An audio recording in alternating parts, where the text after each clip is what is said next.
नमस्कार, यो हो समाचारमा स्वागत छ। म वसुधा केसी। म रन्जु अधिकारी। सुरु गरौँ अहिलेसम्मका प्रमुख समाचारबाट।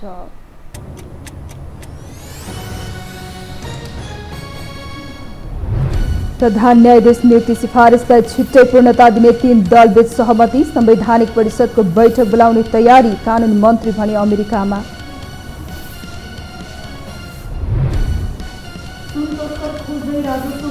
ठाउँमा छापा, पक्राउ पर्नेको संख्या 18 पुग्यो।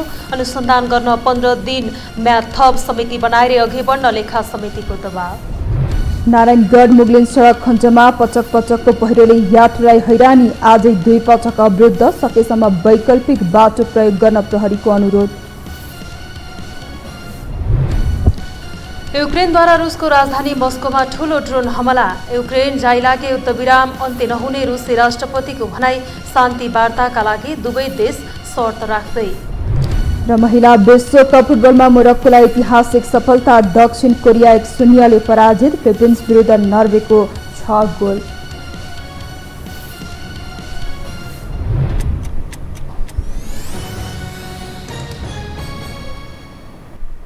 अब समाचार विस्तारमा। प्रमुख 3 दलका शीर्ष नेता बीच प्रधान न्यायाधीश नियुक्ति सिफारिसका लागि संवैधानिक परिषदको बैठक बोलाउने सहमति भएको छ। आज शीर्ष 3 नेता बीच भएको छलफलमा संवैधानिक परिषदको बैठक बोलाउने तयारी भएको हो। छलफलका क्रममा संवैधानिक परिषदको बैठक राखेर प्रधान न्यायाधीश नियुक्तिका लागि सिफारिस गर्ने र संसदलाई प्रभावकारी बनाउने विषयमा छलफल भएको प्रधानमन्त्रीको सचिवालयले जनाएको छ। स्रोतका अनुसार पर्सि मङ्गलबार अपराह्न 4 बजे बस्ने गरी संवैधानिक परिषदको बैठक बोलाउने तय भएको छ। हालका प्रधान न्यायाधीश हरिकृष्ण कार्कीको कार्यकाल यही साउन 20 गते सकिँदैछ। न्याय परिषद ऐन 2073 को दफा 4 मा सर्वोच्च अदालतमा उमेर हदका कारण कुनै न्यायाधीश अवकाशमा गई न्यायाधीशको पद रिक्त रहने अवस्था भएमा रिक्त हुने समयभन्दा 1 महिना अगावै सिफारिस गर्ने कानुनी व्यवस्था छ।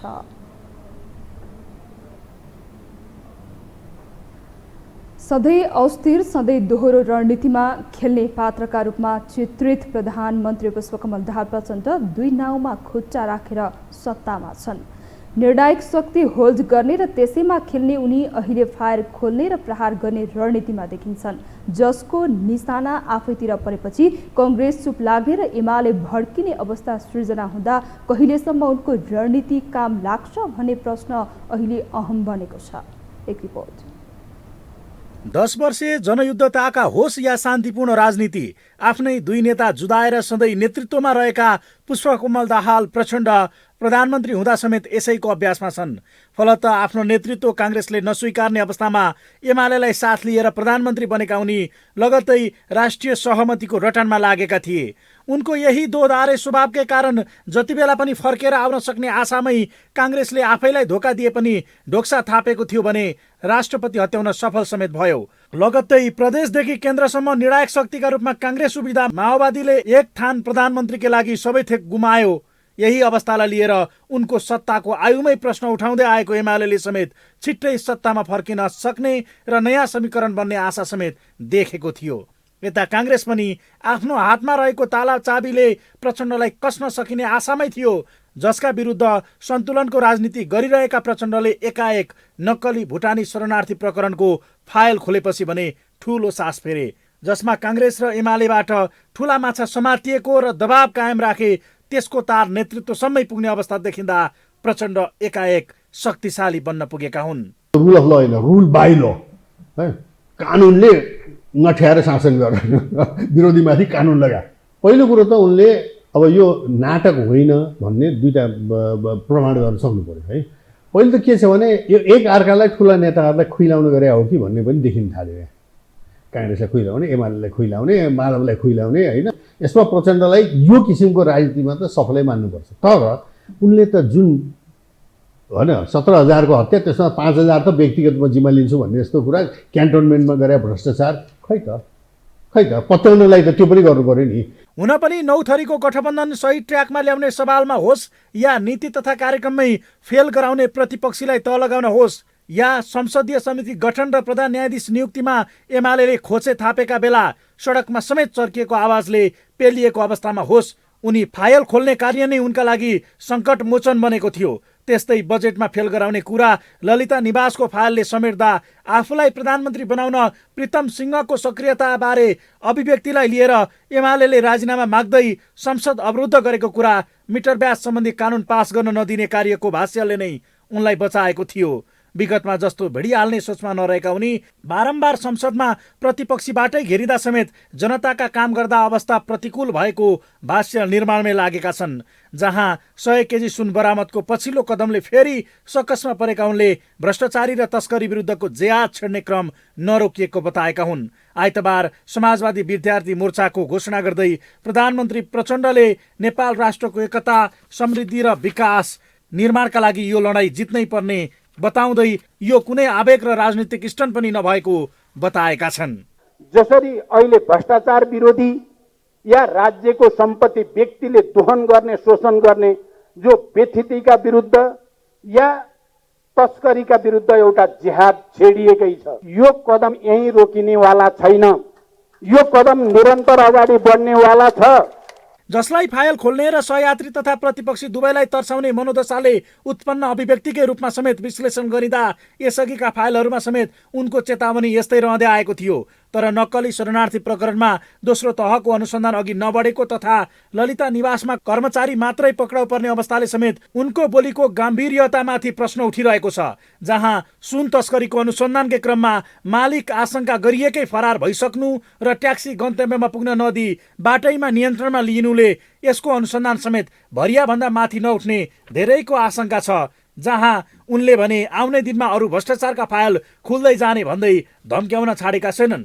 यता एमाले नेताहरू भने यसले आफूलाई केही फरक नपार्ने बताउँछन्। आफूहरूको माग्ने अनुसन्धान सही होस् भन्ने भएको बताउने उनीहरू दोषी ठहर भए एमालेकै नेताहरू समेत जेल जानुमा चिन्ता नभएको बताउँछन्। तर आफ्ना जोगाउने र अरू फसाउने प्रपञ्चको भने आफूहरूले विरोध गरेको नेता सुमन प्याकुरेलको भनाइ छ। नौटङ्की हो, जनतालाई भ्रम दिन खोजिएको। प्रतिपक्षलाई के तर्साउनु, हामी त भन्दैनौँ हाम्रो बारे फाइल खोल भएर राखेनौँ। जलरी भएन त पशुपतिनाथको भयङ्कर कराएको थियो, के हो त आयो हुन्छ नि त। हामी तयार छौँ, हामीले क्या नगरौँ। एमालेका नेताहरू अपराधी छन्, कारवाही गर। हुन त पार्टीभित्रकै शक्ति सन्तुलनलाई समेत नेत्र विक्रमचन्द विप्लव भित्र्याएर व्यवस्थापनमा लागेका उनी काङ्ग्रेस सभापति शेरबहादुर देउवाको मौनताले समेत हौसिरहेका छन्। जसमा खुलेका फाइलहरू समेत निचोडमा पुर्याए भने प्राप्त हुने जनताका साथले उनी अझ बलियो बन्नेछन्। यदि त्यसो भए उनलाई बीचमा बसेर बार्गेनिङ गर्ने हैसियतभन्दा माथि उचाल्न यसैले सहयोग गर्नेमा दुईमा छैन। तर फाइल कोट्याउने, धम्क्याउने र बाध्यताको राजनीति गर्ने रणनीतिमै उनी अघि बढे भने त्यो कतिन्जेल सफल हुन्छ यसै भन्न सकिने अवस्था छैन। यो हो टेलिभिजनका लागि कुलचन्द्र विष्ट, काठमाडौँ। प्रधानमन्त्री पुष्पकमल दाहाल प्रचण्डले भ्रष्टाचार र तस्करीका विरुद्धको लडाईँ नरोकिने बताउनु भएको छ। आज समाजवादी मोर्चामा आबद्ध पार्टी निकटका विद्यार्थी सङ्गठनहरूले आयोजना गरेको कार्यक्रमलाई सम्बोधन गर्दै प्रधानमन्त्री दाहालले भ्रष्टाचार र तस्करीका विरुद्धको लडाईँ लड्ने क्रम नरोकिने बताउनु भएको हो। सरकारले भ्रष्टाचार, तस्करी, राज्यको सम्पत्ति दोहन, शोषण र व्यतिथिहरूका विरुद्धमा लडिरहेको बताउनु भयो।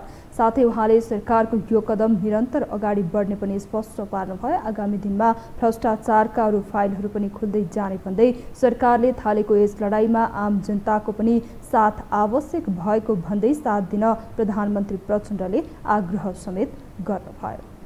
अहिले भ्रष्टाचार विरोधी या राज्यको सम्पत्ति व्यक्तिले दोहन गर्ने, शोषण गर्ने जो व्यथितिका विरुद्ध या तस्करीका विरुद्ध एउटा जिहाद छेडिएकै छ। म तपाईँ भन्छु यो कदम यही रोकिनेवाला छैन, यो कदम निरन्तर अगाडि बढ्नेवाला छ। प्रधानमन्त्री दाहालले सरकारले भ्रष्टाचारको विरुद्ध लडाईँ सुरु गरेपछि गठबन्धनमा फाटो पार्ने कसरत गरिएको र समाजवादी मोर्चाका नेताहरूका बीचमा पनि भ्रम सृजना गर्ने र आशंका उत्पन्न गर्ने षड्यन्त्र भइरहेको भन्दै आफूहरू एकताबद्ध भएर षड्यन्त्रलाई परास्त पार्ने उहाँको भनाइ छ।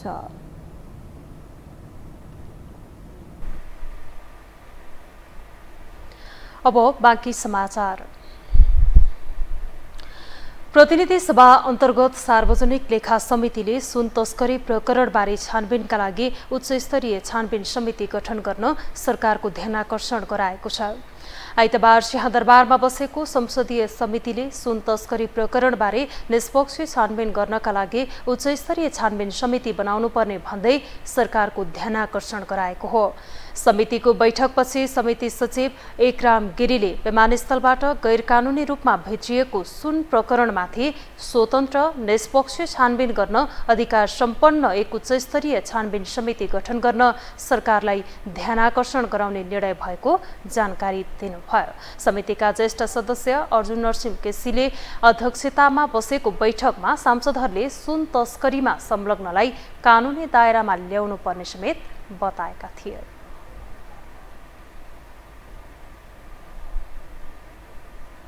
लेखा समितिको आजको बैठकमा मूलभूत रूपमा समितिको आन्तरिक कार्यविधि लगायत हालै त्रिभुवन विवादस्थलबाट भित्रिएको गैरकानुनी रूपमा भित्रिएको सुन प्रकरणका साथसाथै तराई क्षेत्रमा अहिले जुन पानी नपरेको कारणले भएको जुन सुक्खा छ, त्यो सुक्खाको कारणले गर्दा धानबाली रोप्न नसकेको र खानेपानीमा समेत चरम अभाव भएको भन्ने विषयवस्तु लगायतका विषयमा छलफल भयो। छलफल पश्चात समितिले समितिको आन्तरिक कार्यविधि आवश्यक परिमार्जनसहित पारित गर्यो। त्यसै गरेर हालसालै त्रिभुवन विमानस्थलबाट गैरकानुनी प्रक्रियाबाट ठुलो परिणाममा जुन सुन भित्रिएको छ, उक्त सुन प्रकरणमाथि स्वतन्त्र निष्पक्ष छानबिन गर्न अधिकार सम्पन्न एक उच्च स्तरीय छानबिन समिति गठन गर्न गराउन समितिले नेपाल सरकारको ध्यानाकर्षण गराउने निर्णय गरेको छ। समिति बनेको 3 महिना बितिसक्दा पनि समितिले नेतृत्व नपाएको भन्दै उठेका सांसदहरूको आवाजमा समितिको ध्यानाकर्षण भएको उहाँले बताउनुभयो। तस्करी गरेर ल्याइएको 100 किलो सुनका मालिक नभेटिएपछि राजस्व अनुसन्धान विभाग दिनरात नभनी अहोरात्र खटिएको छ। सुनका मालिक नभेटिएपछि छापा मार्न पुगेको विभागले केही न केही माल सामान बरामद गरेको छ। गिरोहको गोदाम रहेको बालुवाटार, सोरखुट्टे र टोखाबाट विभागले सुन पगाल्न प्रयोग हुने मेसिन बरामद गरेको छ। एक रिपोर्ट। साउन 4 गते त्रिभुवन विमानस्थल भन्सार गेटबाट तस्करी हुँदै गरेको 100 करोडको सुन बरामद भएपछि गरमाएको संघीय राजधानी काठमाडौँको माहौल अझै सेलाएको छैन। हरिया समातेपछि नैतिक सङ्कटमा परेको राजस्व अनुसन्धान विभाग मालिक खोज्ने दाउमा अहोरात्र खटिएको छ। यो बीचमा विभागले ठाउँ ठाउँमा मारेको छापाले काठमाडौँका नाम चलेका चोक, बजार र गौडामा सुन तस्करीको अखडा रहेको खुलेको छ। साउन 4 पछि तस्करहरूले सुन भण्डारण गर्ने गरेको बालुवाटारको गोदाममा पुगेर छापा मारेको विभागले त्यसपछि सोरखुट्टेमा अर्को छापा मार्यो। विभागले बालुवाटारको गोदामबाट सुन गाल्ने मेसिन नै बरामद गरेको थियो। 100 किलो सुन तस्करी प्रकरणमा पक्राउ परेका चिनिया नागरिक जिकवान लेनको बालुवाटार स्थित गोदाममा मेसिन भेटिएको थियो। बालुवाटार पछि विभागको अनुसन्धानको सुई सोरखुट्टेतर्फ सोझियो, तर कागभन्दा कोइली चङ्का भन्ने युक्तिलाई जुक्तिमा बदलेको सुन तस्कर गिरोहले सुन निकालेर फगत ब्रेक्सु मात्रै कार्टुनमा प्याक गरेर छापा मार्न गएको टोलीलाई छक्काएको छ। यद्यपि विभागले सोरखुट्टेबाट सुन पगाल्न प्रयोग गरिने सामग्री बरामद गरेको छ। यहाँ एउटा सिसाको जस्तो छ, यो त हिटर भयो हैन। विभागको छापा र तस्करको अखडालाई नियाल्दा अहिलेसम्म तस्करहरूले सुनको बाटो विमानस्थलबाट निकालेपछि सिधै सुन भण्डारण गर्न बालुवाटार पुर्याउने गरेको देखिन्छ। तत्पश्चात सुनको परिमाण अनुसार भागबण्डा गरेर पगाल्नका लागि सोरखुट्टे र टोखामा लग्ने गरेको खुलेको छ। गिरोहले टोखामा बडेमानको कारखाना चलाएर सुन पगाली त्यसको स्वरूप परिवर्तन गर्ने गरेको भेटिएको छ। 1 क्विन्टल सुन तस्करी प्रकरणको अनुसन्धान गरिरहेको राजस्व अनुसन्धान विभागको टोलीले गए राति टोखा स्थित एक फ्याक्ट्रीमा छापा मारेपछि त्यसको भेद खुलेको हो। त्यहाँबाट विभागको टोलीले आगो बाल्नका लागि राखिएका काठका धुलोका बोराहरू, सुन गाल्न प्रयोग गरिने मेसिन, एसिडका बट्टाहरू, गालेको सुन पकड्ने र राख्ने ह्यान्डलहरू बरामद गरेको छ। सुन तस्करको सङ्गठित जालो काठमाडौँमा छ्यापछ्याप्ती देखिएको छ। विभागले जहाँ छापा मार्छ त्यही सुन पगाल्न प्रयोग हुने सामग्री फेला पर्नुले पनि गिरोह सहरभरि नै सक्रिय छ भन्ने लक काट्न मुस्किल छैन। स्रोतका अनुसार हङकङबाट ब्रेक सु भित्र लुकाएर सुन नेपालसम्म ल्याइए पनि भारतमा त्यही स्वरूपमा लैजाँदा जोखिम हुने भएकाले नेपालमा फेरि रिफ्रेम हुने गरेको आशंका छ। भारतमै ब्रेक सु उत्पादन हुन्छ। नेपालबाट ब्रेक सु गएको कुरा खुल्दा शङ्का हुने भएपछि चण्डाल तस्करहरूले त्यसलाई अर्कै स्वरूप दिन टोखामा कारखाना चलाएका थिए। अहिले विभागले त्यहाँको कारखाना सिल गरेको छ। कागजी रूपमा सुन तस्कर गर्ने कम्पनी रेडी ट्रेडर्स र त्यसका मालिक दिलीप भुजेल देखिए पनि खास मालिक को हुन् भन्ने अझै अन्योल छ। भरिया मात्र समाउनु थियो र ट्याक्सी समात्यो होला। यदि त्यस्तो सूचना कहीँ थियो भने त्यो भरियाले त्यो ट्याक्सीबाट बोकेर लिएर गएर मालिकसम्म पुर्याउँथ्यो होला नि त। मालिकसम्म पुगेपछि मालिकलाई नै कराप झाप पार्न सकिन्थ्यो होला नि त। किन गरिएन? यो एउटा ठुलो सेटिङ हो जुन निरन्तर चल्दै आएको छ। विभागले शङ्कास्पद विदेश यात्रा गरेका व्यवसायी राकेश अडुकियाको कमल पोखरी स्थित घरमा छापा मारे पनि पहिला नै सुइँको पाएका अडुकियाले घर छोडिसकेका थिए। आशंका गरिएका व्यक्ति फरार भएपछि रित्तो हात फर्किएको विभागले अहिले दैनिक शङ्कास्पद ठाउँमा छापा मारिरहेको छ। गए राति नै विभागले सुनसँग साइनो भएका तिब्बती मुलुकका बेल्जियन नागरिक दावा छिरिङलाई पक्राउ गरेको छ। छिरिङ यसअघि पनि विदेशी मुद्रा, सुन तस्करी लगायतमा संलग्न चिनिया गिरोहसँग जोडिएका पात्र हुन्। ठमेलको भियाना होटेलका सञ्चालक दावा नेपालमा चिनिया गिरोह भित्र्याउने नाइके रहेको खुलेको छ। उनी यसअघि कल बाइपास गर्ने चिनिया गिरोहसँग पनि संलग्न थिए। स्रोतका अनुसार उनको नेपालका केही उच्च नेताहरूसँग राम्रो हिमचिम छ। सुन प्रकरणमा अहिलेसम्म पक्राउ पर्नेको संख्या 19 पुग्दा पनि मालिकको विषयमा कसैले मुख खोलेका छैनन्। भरियाले मालिकको नाम कण्ठमै राख्दा विभाग सिधै सुन मालिकसम्म पुग्न सकेको छैन। यद्यपि केही सोलिड प्रमाण जुटेकाले ढिलो छिटो क्विन्टल सुनका मालिकसम्म पुग्नेमा विभाग विश्वस्त देखिन्छ। दशकौँदेखि अस्थिरताबाट वाक्क बनेका नेपाली जनतालाई स्थायित्वको लालच दिने काङ्ग्रेस एमाले यतिखेर सदनमा पहिलो र दोस्रो ठूला पार्टी हुन्। स्थायित्वको दन्त बजान गर्ने यी दलहरू मिल्नुको विकल्प संसदीय अङ्कगणितले दिँदैन, तर अस्थिरता अन्त्य गर्न मिल्नुको विकल्प छैन भन्ने दुई पार्टी बीच नै जुहारी चलिरहेको छ। एक रिपोर्ट। सबैभन्दा पुरानो पार्टी नेपाली काङ्ग्रेस र नेकपा एमाले देशकै पहिलो र दोस्रो ठूलो पार्टी हो। तर हरेक राजनीतिक परिवर्तनमा सामेल यी दुई पार्टीको टकरावले अहिले तेस्रो ठूलो दलले मुलुकको नेतृत्व गरिरहेको छ। संसदीय व्यवस्थामा पहिलो वा दोस्रो दलबाट प्रधानमन्त्री बन्ने अभ्यास हुँदै आए पनि पार्टीभित्रको जुङ्गाको लडाईले सत्तामा हुनुपर्ने दल तेस्रो जस्तै बनेको छ। संसदीय अङ्कगणित हेर्ने हो भने काङ्ग्रेस र एमाले मिल्नुको विकल्प छैन।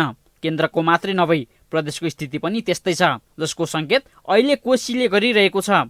काङ्ग्रेस नेता शेखर कोइरालाले पनि कोशीमा लचकता देखाएका छन्। उनले एमाले र काङ्ग्रेसले आधा आधा कार्यकाल मुख्यमन्त्रीमा सहमति गरेरै भए पनि मध्यावधि हुन नदिने सङ्केत गरेका छन्। अस्थिरतालाई अन्त्य गर्न कोशीमा काङ्ग्रेस एमाले मिल्ने तयारीमा छन्। पछिल्लो समय कोशीलाई मध्यावधिमा जान रोक्न काङ्ग्रेसमा धेरै जसो नेता एकमत देखिएका छन्। त्यसैले मध्यावधिमा जाने चाहना काङ्ग्रेसको पनि छैन। अब अरू एमालेकै पनि नभएको जस्तो आशय हामीले बुझेका छौँ। त्यस हुनाले त्यो अवस्थामा त्यहीँका लागि मात्रै काङ्ग्रेस एमालेको एलायन्स पनि हुनसक्छ, त्यसलाई पनि नकार्न सकिने स्थिति छैन। त्यसैले अहिले यसबिचमा छलफल चलिरहेको छ। कोशी प्रदेशको संसदमा उपस्थित राजनीतिक दलहरू सबैसँग हाम्रो आपसी सरसल्लाह छलफल भएको स्थिति छ। फेरि त्यहाँ चाहिँ अब समस्याको ठ्याक्कै निकास चाहिँ काङ्ग्रेस एमाले मिल्यो भने मात्रै हुने स्थिति बन्यो भने त्यो पनि हुन सक्छ। एकातर्फ अस्थिरतालाई अन्त्य गर्न कोशीबाट काङ्ग्रेस एमालेको मिलनबिन्दु हुने सङ्केत देखिए पनि त्यो त्यति सहज भने छैन। काङ्ग्रेसप्रति एमाले सार्वजनिक मञ्चबाट नै आगो ओखलिरहेको छ।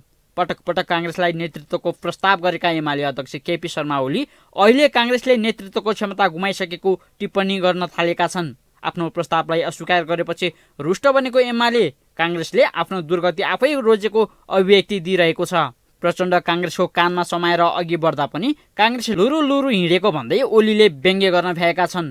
अहिले काङ्ग्रेसको यतापट्टि दुईपट्टि खुट्टा टिलिक्क परेका जुत्ता लाएका खुट्टा यतापट्टि झारेर प्रचण्ड काना काङ्ग्रेसको समातेर यसरी कसरी हिँडेको छ काङ्ग्रेस लुरु लुरु भाग्यमा छ भन्नुहुन्छ काङ्ग्रेसको पनि थियो अलिकति तर अब कठै गरेर भन्न सकिन्छ अब के ओलीले काङ्ग्रेसलाई उसको हैसियत देखाइरहँदा काङ्ग्रेस पनि एमालेको हैसियत देखाउन चुकेको छैन। ओलीको हैसियत एमालेको युवा पुस्तालाई दुनामा खाएर कुनामा बस्न बाध्य गराउने मात्र रहेको काङ्ग्रेसको मूल्याङ्कन छ। पार्टीमा तानाशाह प्रवृत्ति लागू गरेको भन्ने खालको जस्तो काङ्ग्रेसको अभिव्यक्तिले एमाले अध्यक्ष ओलीलाई पार्टीभित्र भएको विसङ्गतिको बारे काङ्ग्रेस महामन्त्री विश्वप्रकाश शर्माले स्मरण गराएका छन्। मैले त एमाले पार्टीका हाम्रै उमेरका युवाहरूलाई भने हौ कमरेड, पाएको नेताहरू पनि छँदै हुनुहुन्छ, युवाहरू हामी पनि छौँ भनेर यसो संसदीय दलमा खडा भएको भए हुन्थ्यो नि त तपाईँहरू।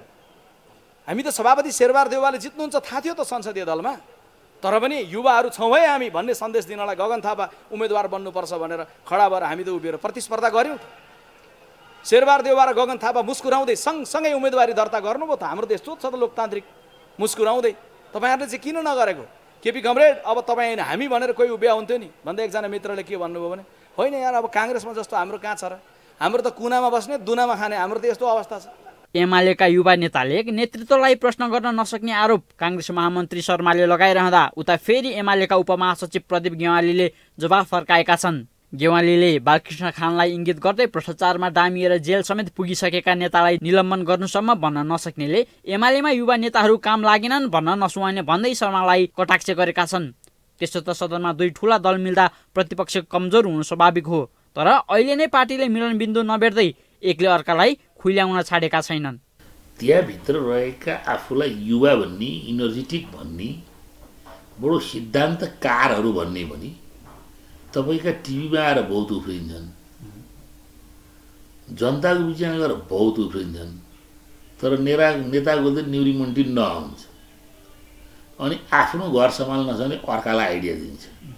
नेपाली काङ्ग्रेसजना छोटा छोटा होचा होचा बौद्धिक नेता छन् क्या महासचिव, एमालेलाई महामन्त्री, एमालेलाई बडो शिक्षा दिन्छन्, आफू शेरबहादुर देउवालतिर बोल्न सक्दैनन्। देशका दुई ठूला पार्टीको लक्ष्य अस्थिरताको अन्त्य गर्दै स्थायित्व दिने हुँदा कोशीको राजनीतिक परिघटनाले केही सकारात्मक सन्देश दिएको थियो, तर केन्द्रमा पार्टीका शीर्ष नेताहरूको दन्तवजानले दुई पार्टी बीचको जुहारीको अन्त्य हुनेमा नै शङ्का उब्जिएको छ। यो टेलिभिजनका लागि निरज कोइराला, काठमाडौँ। राष्ट्रिय स्वतन्त्र पार्टीका 4 जना सांसदले निर्वाचन आयोग विरुद्ध उच्च अदालत पाटनमा निवेदन दिएका छन्। सांसदहरू विराज भक्त श्रेष्ठ, शिशिर खनाल, सविता गौतम र गणेश पराजुलीले आफूहरूले कानुन अनुसार निर्वाचन खर्च विवरण बुझाउने र सार्वजनिक गर्ने गरिसक्दा पनि 15,000 रुपैयाँ जरिवाना गरेको भन्दै उच्च अदालत पाटनमा रिट दिएका हुन्। निर्वाचन आयोगले कारबाही गर्नु पूर्व स्पष्टीकरण सोध्नुपर्ने र दिएको स्पष्टीकरण चित्तो बुझ्दो नभएको अवस्थामा मात्र कारबाही गर्नुपर्ने प्रक्रिया पूरा नगरी कारबाही गरेको उनीहरूले रिटमा उल्लेख गरेका छन्। उनीहरूले आफूहरूलाई जरिवाना गर्ने निर्वाचन आयोगको निर्णय, पत्राचार र प्रेस विज्ञप्ति गैर कानुनी, स्वेच्छाचारी, अतार्किक र प्राकृतिक न्यायको सिद्धान्त विपरीत भएकोले त्यसलाई बदर गर्न माग गरिएको छ। निर्वाचन आयोगले निर्वाचन खर्च विवरण बुझाएर त्यसलाई सार्वजनिक नगरिएको भन्दै प्रतिनिधि सभाका 1037 जना र प्रदेश सभाका 1398 उम्मेदवारलाई जनाही 15,000 रुपैयाँ जरिवाना गरेको थियो। हामीसँग समाचार बाँकी नै छन्, अहिलेलाई विश्राम।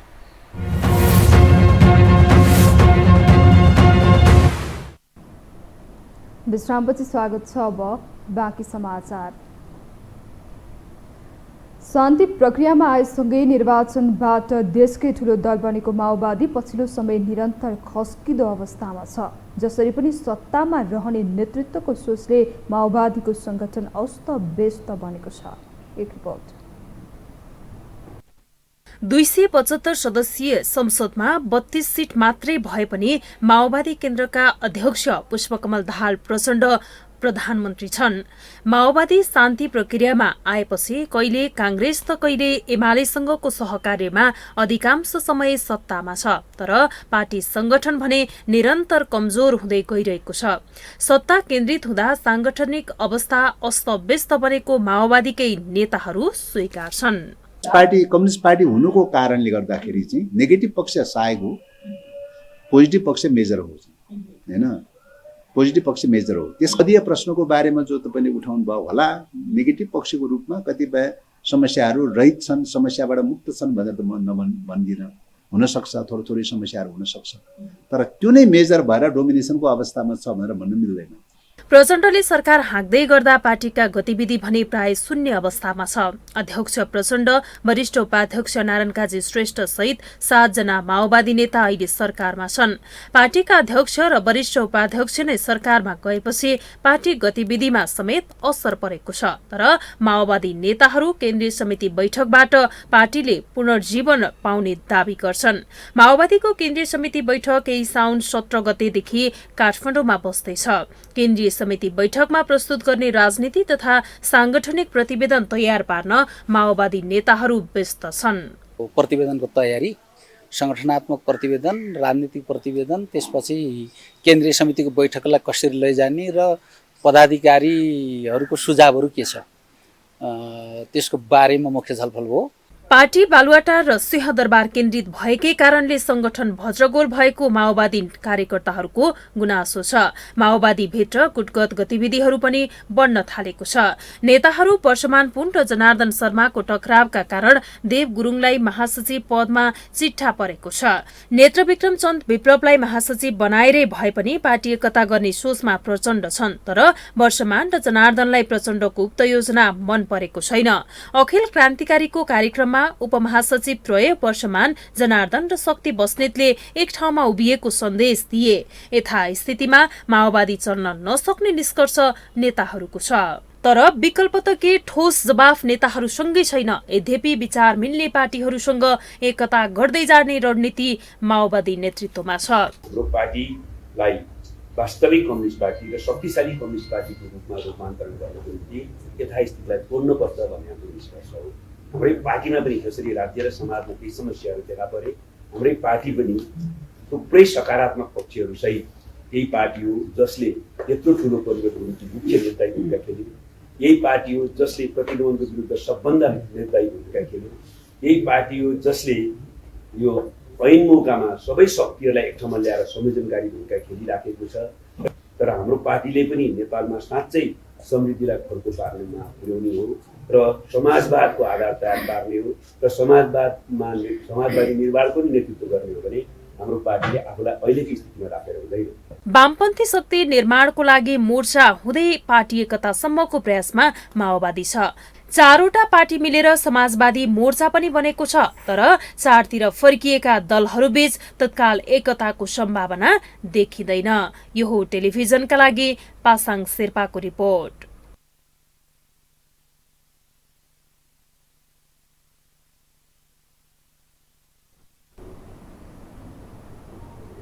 नागरिक उन्मुक्ति पार्टी र नेपाल सद्भावना पार्टी बीच एकीकरण भएको छ। आइतबार जनकपुर धाममा एक समारोहका बीच दुवै पार्टीका वरिष्ठ नेताहरूले एकीकरण भएको घोषणा गर्नु भएको हो।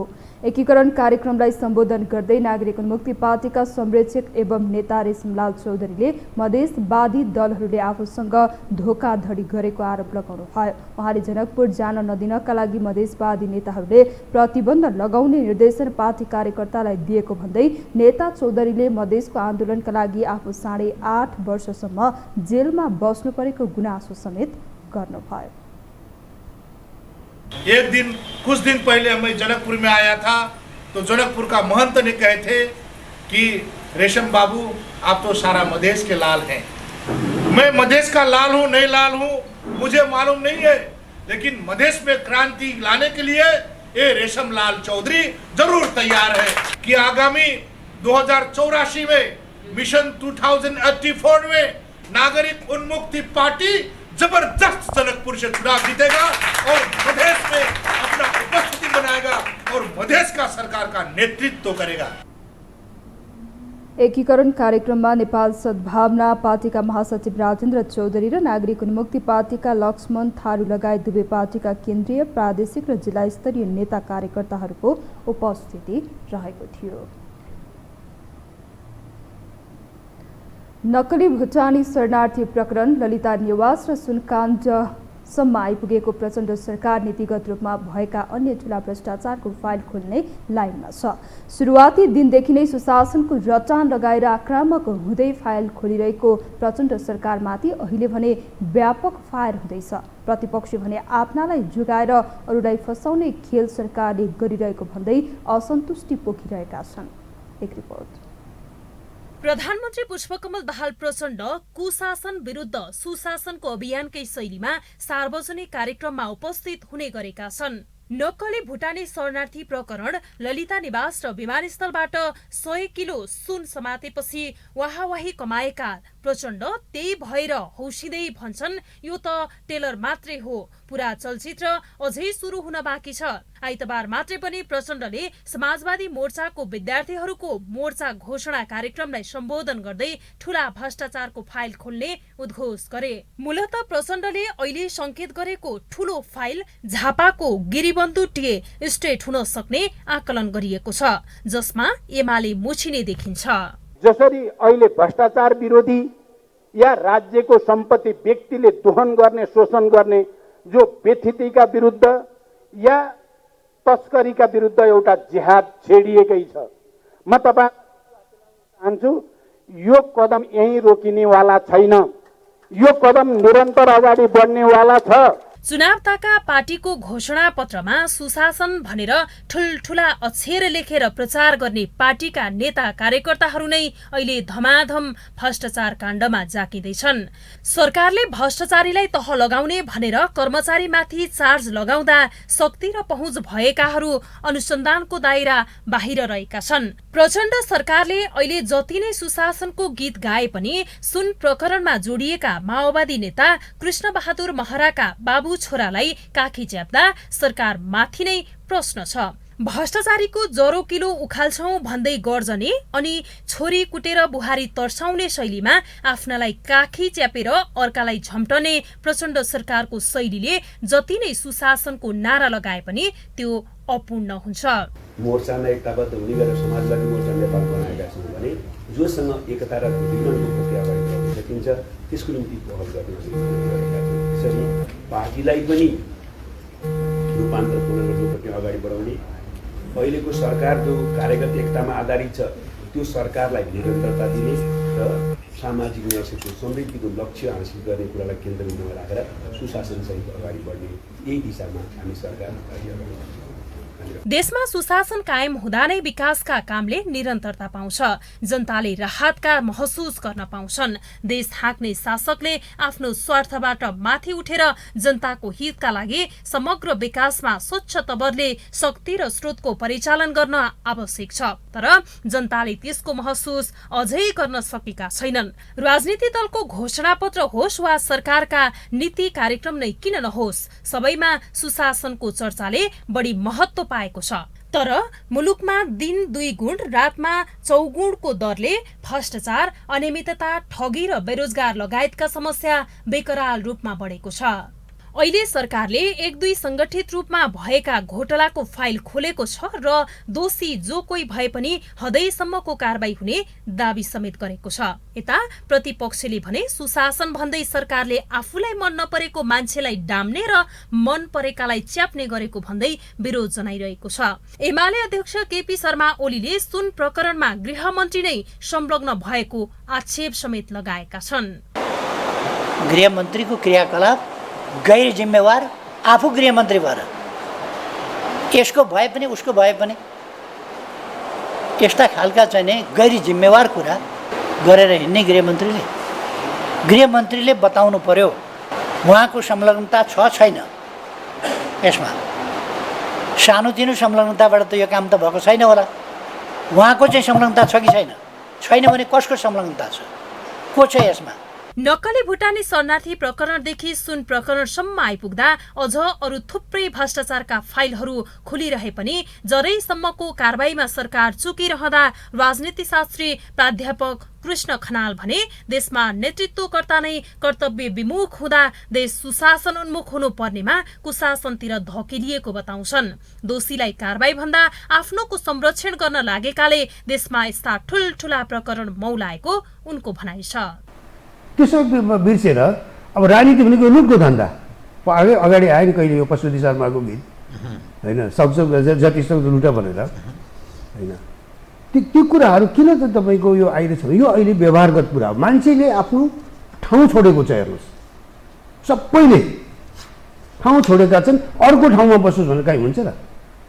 अगाडि लाग्ने मान्छेले ठाउँ छोडेपछि सबैले छोड्छन्, हेर्नुहोस्। त्यसैले के भयो भने सत्ता, सरकार, राज्य भनेको कुरा चाहिँ नि आफ्ना गलत धन्दाहरूको संरक्षण, त्यसैको संरक्षण गर्दामा गलत धन्दा चलाउने हो भयो। यस्ता गम्भीर विषय सरकारले उठाइसकेपछि अब यो विषयलाई निर्कुल पार्न सकेन भने सरकार माथि नै यसले प्रश्न उठाउन सक्छ। त्यसकारण अब सरकारले दोषीमाथि हदैसम्मको कारबाही गर्न सकेन भने जनताको सरकारप्रतिको विश्वास गुम्ने देखिन्छ। यो हो टेलिभिजनका लागि वसुधा केसीको रिपोर्ट। अब बाँकी समाचार। निर्माण व्यवसायी महासंघले सार्वजनिक खरिद अनुगमन कार्यालय ताजहलमा धरना दिएका छन्। आज निर्माण व्यवसायीहरूले सरकारले आयोजनाहरूको म्याद थपेको आदेश र भुक्तानी लगायतका विषयलाई लिएर सार्वजनिक खरिद अनुगमन कार्यालय ताजहलमा धरना दिएका हुन्। महासंघले भोलि प्रधानमन्त्री निवास अगाडि सेफ्टी हेलमेट र ज्याकेट लगाएर धरना दिने बताएका छन्। महासंघका अध्यक्ष रवि सिंहले निर्माण व्यवसायीहरूका मागहरूलाई प्रधानमन्त्रीदेखि मन्त्री र विभिन्न मन्त्रालयका सचिवहरू ध्यानाकर्षण गराउँदा समेत माग सम्बोधन नभएकाले आन्दोलन गर्न बाध्य भएको बताउनुभयो। नेपाल निर्माण व्यवसायी महासंघले एकदम धैर्यतापूर्वक आफ्ना मागहरूलाई एकदम संयमित भएर मुलुकका सरकार प्रमुख सम्मान्य प्रधानमन्त्रीज्यूलाई, त्यसपछि उपप्रधान तथा गृहमन्त्रीज्यूलाई, अर्थमन्त्रीज्यूलाई, भौतिक पूर्वाधार मन्त्रीज्यूलाई, शहरी विकास मन्त्रीज्यूलाई, सम्पूर्ण विकास मन्त्रालयका सचिवज्यूहरूलाई हामीले हाम्रा मागहरूको विषयमा र हाम्रा समस्याहरूको विषयमा विगत लामो समयदेखि अवगत गराउँदै गएका छौँ। गत आर्थिक अध्यक्ष सिंहले अर्थमन्त्रीले गत आर्थिक वर्षको बजेटमा नै जेठ 15 भित्रै माग सम्बोधन गर्ने प्रतिबद्धता जनाएकाले आन्दोलनका कार्यक्रम स्थगित गरेर बसेको तर सरकारको प्रतिबद्धता अनुसार बजेटमा सम्बोधन नभएको समेत बताउनुभयो। आज बिहानैदेखि अवरुद्ध मुगलिन नारायणगढ दुईतर्फी रूपमा नै सञ्चालनमा आएको छ। बिहान इच्छाकामना गाउँपालिका 6 मा पर्ने कालीखोला पुल नजिकै पहिरो खसेपछि सडक अवरुद्ध भएको थियो। पहिरोका कारण सयौं गाडी र यात्रु अल्पत्र परेका थिए। पहिरो हटाएपछि अहिले सडक पूर्ण रूपमा सञ्चालनमा आएको डिभिजन सडक कार्यालय भरतपुरले जनाएको छ। वर्षाका कारण यो सडक खण्डमा विभिन्न ठाउँमा पहिरो जाँदा पटक पटक अवरुद्ध हुँदै आएको छ। सानो झरीमै पहिरो झर्ने क्रम बढेपछि प्रहरीले सकेसम्म उक्त सडक खण्ड प्रयोग नगर्न अनुरोध समेत गरेको छ। खानेपानी मन्त्री महेन्द्र राय यादवले पछिल्लो समय वातावरणीय प्रभाव र जलवायु परिवर्तनको कारण खानेपानी वितरणमा समस्या आएको बताउनु भएको छ। आइतबार खानेपानी मन्त्रालयले खानेपानीका वर्तमान समस्या र समाधान विषयक छलफल कार्यक्रममा बोल्दै उहाँले यस्तो बताउनु भएको हो। उहाँले नेपाल पानीको धनी मुलुक भए पनि जलवायु परिवर्तन र वातावरणीय प्रभावले पानीका मुहानहरू सुक्ने भएकाले प्राप्त खानेपानी वितरणमा चुनौती थपिएको बताउनुभयो। उहाँले खानेपानीमा थपिएको समस्या दीर्घकालीन समस्या समाधानका लागि नसोचेर वर्तमान परिस्थितिमा खानेपानीको समस्या समाधान गर्न नसकिने उल्लेख समेत गर्नुभयो। अधिकारभित्र संविधानले दिएको अधिकार हो, तर अहिले देशमा र विश्वव्यापी रूपमा अहिले वातावरणीय प्रभाव र जलवायुको प्रभावले कारणले हाम्रो नेपाल पानीको धनी देश भए तापनि पानीको समस्याहरू र जटिलताहरू मुख्य कारण के हुन्? यी कारणहरूलाई हामीले दीर्घकालीन रूपमा सोच्न सकेनौँ भने यही यथास्थिति र अहिलेको वर्तमान परिस्थितिले हामीले समस्यालाई हल गर्न सकिँदैनौँ। समिति बनाउँछौँ र राष्ट्रिय समस्या भएको कारणले राष्ट्रिय एउटा कमिटी बनाएर यसलाई पहिचान गर्ने र यसको दीर्घकालीन समस्या कसरी हल गर्ने एउटा मुख्य उद्देश्य रहेको छ। मन्त्री यादवले सुकेको मूललाई संरक्षण गर्न तराईमा पोखरी खन्ने वा चुरे क्षेत्रमा ड्यामहरू बनाएर पानीलाई रिचार्ज गर्नु आवश्यक रहेको पनि बताउनुभयो। उहाँले चुरेको विनाशका कारण तराई मधेसमा पानीको सतह कम हुँदै गएको समेत बताउनुभयो। नेपालमा जलवायु परिवर्तन सम्बन्धी भइरहेका कार्यको अवस्थाबारे नागरिक स्तरको प्रतिवेदन सार्वजनिक भएको छ। आज काठमाडौँमा एक कार्यक्रम आयोजना गरी नेपालमा जलवायु परिवर्तन सम्बन्धी भइरहेको कार्यको पछिल्लो अवस्थाबारे नागरिक स्तरको प्रतिवेदन सार्वजनिक भएको हो। सार्वजनिक प्रतिवेदनमा जलवायु परिवर्तनबाट अहिलेसम्मका असर, त्यसको चुनौती र समाधानका उपाय औल्याइएको छ।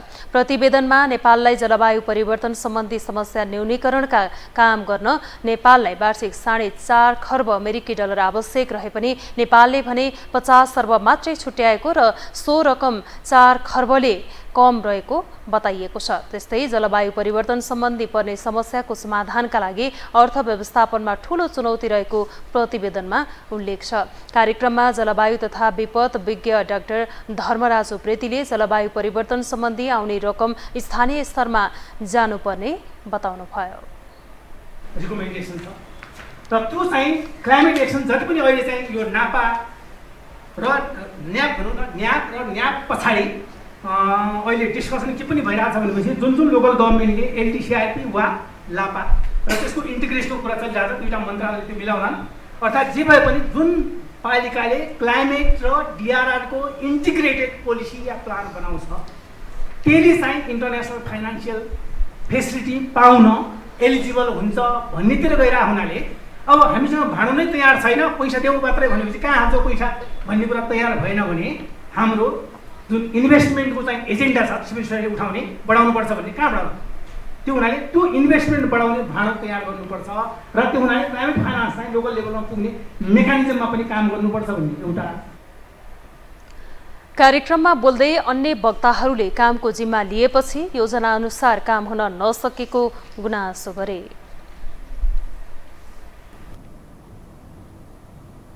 अब पालो आर्थिक समाचारको।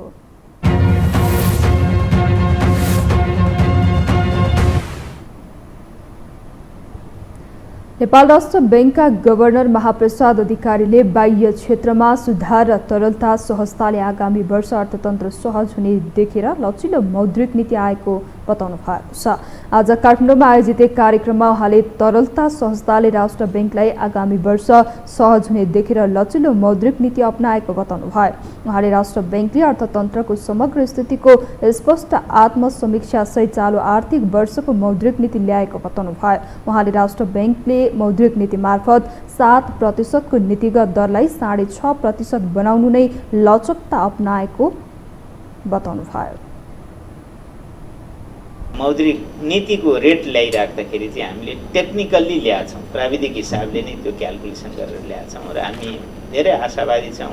अहिले घट्दै गइरहेका रेटहरू जुन छन्, चाहे त्यो कर्जाको औसत ब्याज दर होस्, चाहे निक्षेपको औसत ब्याज दर होस्, चाहे ब्याङ्कहरूको बेस रेट होस्, जुन चाहिँ ग्रेजुअली गत माघदेखि घट्दै आइरहेछन्, ती रेटहरू थप घट्न र एउटा रिजनेबल लेभलमा पुर्याउनलाई यो दरले पनि एउटा इन्डिकेसन दिन्छ, एउटा सहयोग दिन्छ भन्ने हाम्रो मान्यता हो। गभर्नर अधिकारीले प्राकृतिक प्रकोप अथवा कुनै पनि किसिमले अप्ठ्यारो परेका ऋणीलाई उसको उद्यमशीलतालाई बचाउनको लागि छुट्टै फ्रेमवर्क राष्ट्र बैंकले बनाउने तयारी गरेको पनि बताउनु भयो। हामीसँग अन्तर्राष्ट्रिय र खेल समाचार बाँकी नै छन्, अहिलेलाई पुनः विश्राम।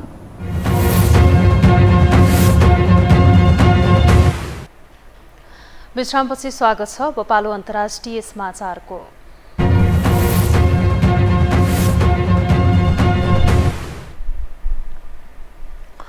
युक्रेनले रुसको राजधानी मस्कोमा ठूलो ड्रोन हमला गरेको छ। एकैपटक धेरै ड्रोन आक्रमण भएपछि मस्कोमा हलचल मचिएको थियो। रुसी सेनाले जवाफी कारबाहीमा धेरै ड्रोनहरू खसालेको र मानवीय क्षति भने नभएको जनाएको छ। ड्रोन आक्रमणपछि मस्कोमा रहेका हवाई यातायात बन्द गरिएको छ। आक्रमणबाट 2वटा भवनमा क्षति पुगेको जनाइएको छ। यसैबीच रुसी राष्ट्रपति भ्लादिमिर पुटिनले युक्रेनमा शान्ति वार्ता गर्ने विचारलाई अस्वीकार नगर्ने बताएका छन्। सेन्ट पिटरबर्गमा अफ्रिकी नेताहरूलाई भेटेपछि बोल्दै उनले अफ्रिकी र चिनिया पहलहरूमा शान्ति खोज्ने आधारको रूपमा काम गर्न सक्ने बताएका हुन्। तर पुटिनले युक्रेनी सेनाले आक्रमण गरिरहेका बेला युद्धविराम नहुने पनि बताएका छन्। शान्ति वार्ताका सम्बन्धमा युक्रेन र रुस दुवैले केही पूर्व शर्त बिना वार्ताको टेबलमा नआउने समेत बताएका छन्।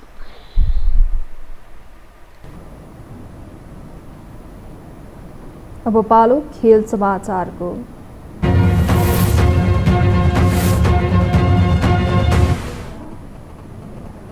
महिला विश्वकप फुटबलमा मोरक्कोले ऐतिहासिक जित हात पारेको छ। समूह एच अन्तर्गत आज बिहान भएको खेलमा मोरक्कोले दक्षिण कोरियालाई 1-0 ले पराजित गरेको हो।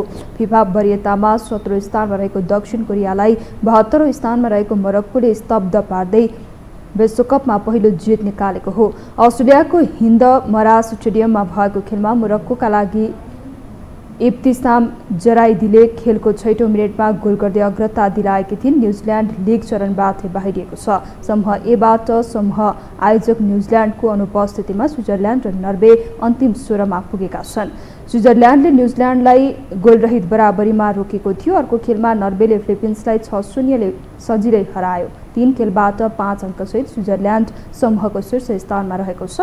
त्यसपछि 4 अङ्कमा नर्वे र न्युजिल्यान्ड रहे पनि नर्वे गोल अन्तरको आधारमा दोस्रो स्थानमा रहेको छ। त्यस्तै अर्को खेलमा कोलम्बियाले जर्मनीलाई 2-1 गोल अन्तरले हराएको छ। खेल समाचारसँगै हामी यो समाचारको अन्त्यमा आइपुगेका छौँ। बिदा हुनु अघि प्रमुख समाचार पुनः एकपटक।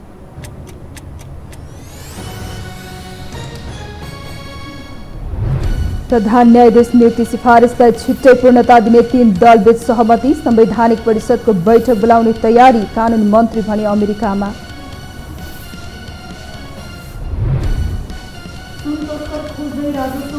ठाउँमा छापा, पक्राउ पर्नेको संख्या 18 पुग्यो। अनुसन्धान गर्न 15 दिन म्याद थप समिति बनाएर अघि बढ्न लेखा समितिको दबाव। नारायणगढ मुगलिन सडक खण्डमा पटकको पहिरोले यात्रुलाई हैरानी। आजै 2 पटक अवरुद्ध, सकेसम्म वैकल्पिक बाटो प्रयोग गर्न प्रहरीको अनुरोध। युक्रेनद्वारा रुसको राजधानी मस्कोमा ठूलो ड्रोन हमला। युक्रेन जाइलागे युद्धविराम अन्त्य नहुने रुसी राष्ट्रपतिको भनाई। शान्ति वार्ताका लागि दुवै देश शर्त राख्दै। र महिला विश्वकप फुटबलमा मोरक्कोलाई ऐतिहासिक सफलता। दक्षिण कोरिया 1-0 ले पराजित। फिलिपिन्स विरुद्ध नर्वेको 6 गोल।